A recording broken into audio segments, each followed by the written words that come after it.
What you're looking at shouldn't exist. A country built below the sea. For 1,000 years, the ocean has tried to take it back, and tonight, it's trying again. This is a story about a country that lost again and again and refused to stay down. Welcome to Cute Diary, where impossible stories become reality. By morning, entire villages were gone. Roofs floating where streets used to be. Church towers stood alone in an endless grey sea. In one night, the ocean claimed nearly 2,000 lives.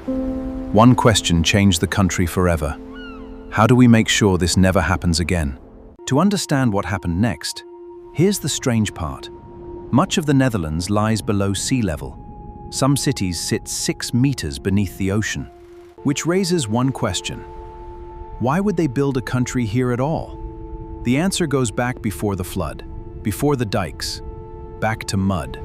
Nearly 1,000 years ago, a handful of farmers looked at a worthless swamp and decided to do the impossible. They would build their own land. The land kept sinking, the water kept rising. The Dutch needed a way to lift water using only wind. It seemed impossible until it worked. Then they built thousands. For centuries, the windmills held the line. But when the wind failed, so did the defenses. In 1953, that failure became a tragedy. On January 31, 1953, a massive storm overwhelmed the Dutch dikes. By sunrise, one truth was clear. The old way of fighting the sea was over. The engineers made a bold choice: hold back the sea itself. They called it the Delta Works, the largest engineering project of its time. But closing a river mouth this wide had never been done. The engineers turned to the ocean floor for answers. Their discovery would decide if the plan will be possible. Before building, one question: could the seabed hold it? Not solid rock, just soft, shifting sand and clay. Build wrong, and everything could sink or tilt. To fix the soft seabed, engineers invented giant woven mats. Hold position, shift 2 degrees to port. If they failed, the entire project would fail. Now came the impossible. Concrete giants, too big to build in place, so they were built like ships, floated in, then sunk. One miscalculation, and it all goes wrong. Every closure had a brutal deadline: minutes. The tide could capsize a caisson. One window, slack tide. Miss it, wait 12 hours. Some gaps wouldn't cooperate.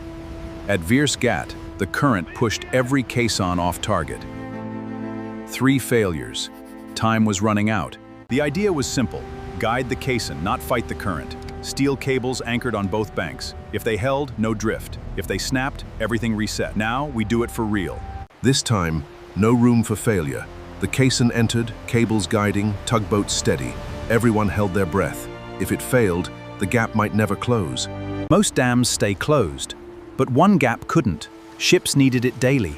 So engineers built the unthinkable: a city-sized barrier that could open and close.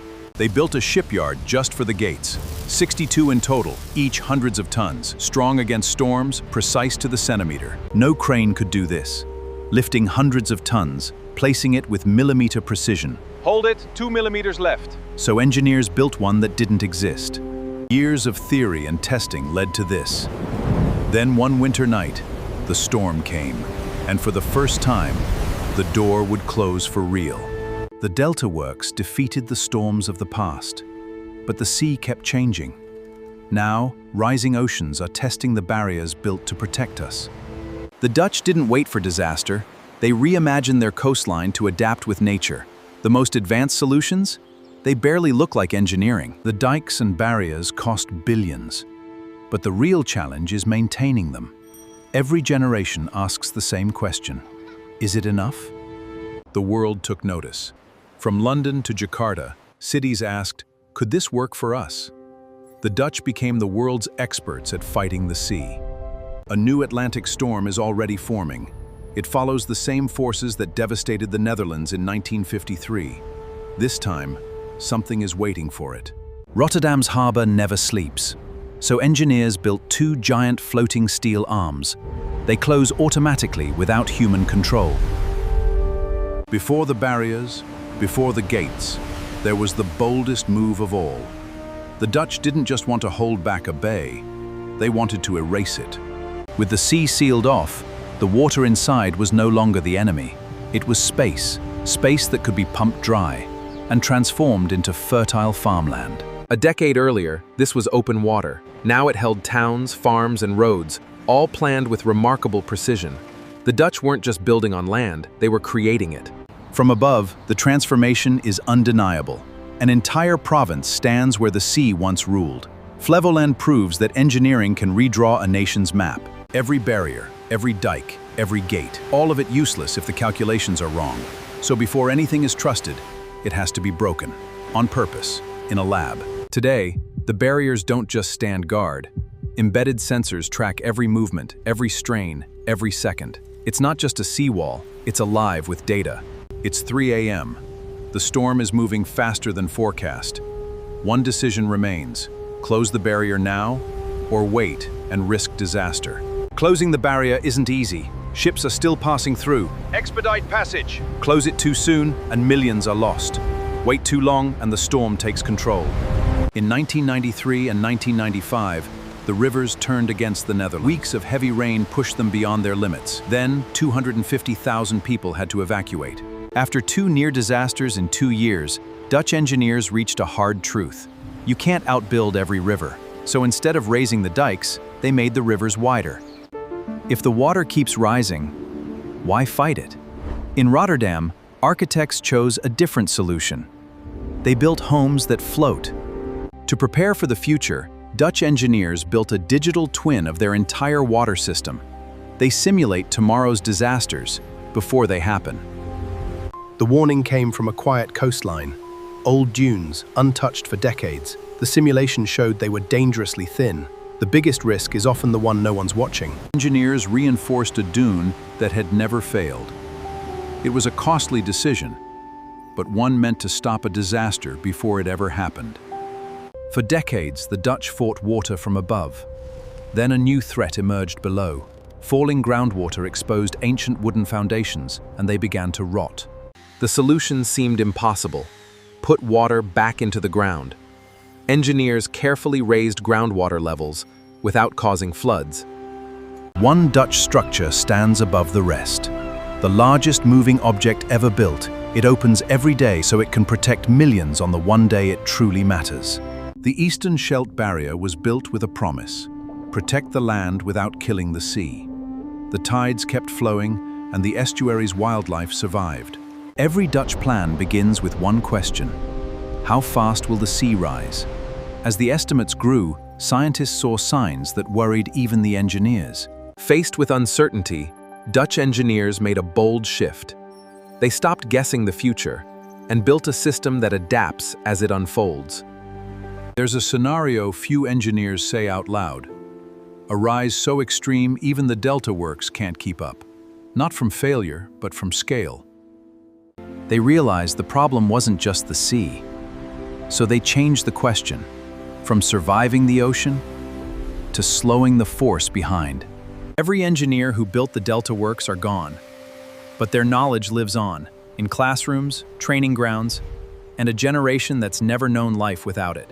For decades, the threat came from sea, river, and land. Now, it falls from the sky, rain dumping months in hours. Cities built for gentler climates begin to drown. Here's the twist. The flood-fighting nation began to dry out. Heat rose, rivers dropped, from too much water to not enough. So Dutch engineers reversed course. The same nation that built machines to remove water was now building machines to save it. By 2100, seas could rise over a meter, maybe 2. That number will decide the future: continued triumph or a retreat no one wants to imagine. Not everyone agrees more concrete is the answer. Some urge early retreat, others call it unthinkable.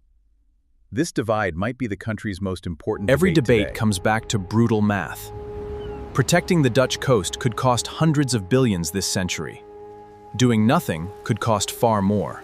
Walk into a Dutch classroom, see children learning water levels early. It's inheritance. The fight against the sea is passed down, like a trade no one can opt out of. 1,000 years ago, farmers with shovels turned swamp into home. Today, that same stubborn drive powers one of the world's most advanced engineering nations. Connecting the islands meant crossing rough water. Ordinary bridges wouldn't survive. So engineers built one that flexes, absorbing the sea's force. Every Dutch structure faces the same enemy: time. Concrete cracks, steel corrodes. So researchers created concrete that heals itself. Some areas are too dangerous for humans, deep, fast, near zero visibility. So robots inspect them, checking every centimeter non-stop. Dutch engineers study not just success, but failure. Venice, Jakarta. Every loss becomes a lesson for the next design. Behind every barrier is one question: who pays if it fails? The Dutch prepared with insurance, compensation funds, and strict building codes. Some Dutch homes don't fight floods, they float. Their foundations lift the entire house during extreme flooding, then lower it as the water recedes. These systems were built decades apart. Real storms test them all at the same time. Dikes, barriers, pumps, sensors, and the people running them. Since the Delta Works was completed, the Netherlands has never faced another disaster like 1953. But success can create a dangerous illusion that the fight is over. Every year, the same question returns. How much should be spent on a disaster that hasn't happened in 70 years? Spend too little, disaster wins. Too much, something else pays the price. When funding fell short, one coastal community didn't wait. They pooled local money, volunteer labor, and generations of knowledge to strengthen their own dike. Today, Dutch water engineers now protect coastlines worldwide. A tiny country became the world's leader in fighting the sea. Not every Dutch flood project succeeded. In the 1970s, public opposition forced a complete redesign of the Eastern Scheldt after years of work. Looking back, the Delta Works seems inevitable. It wasn't. Budget crises, political battles, and razor-thin votes nearly stopped the project. History remembers the structures, not the people, the divers, the welder inside the gates. Thousands of lives spent building a wall against the sea. Most countries treat flood defense as an emergency. The Dutch treat it as permanent infrastructure. That mindset may be their greatest export. Imagine the Dutch coastline 100 years from now. Smarter barriers, floating cities.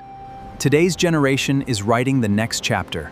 Every day, twice daily, the tide rises against this coastline. The barriers hold. It feels like peace, but it's only a truce, renewed with every tide. 1,000 years ago, the sea shaped the Netherlands.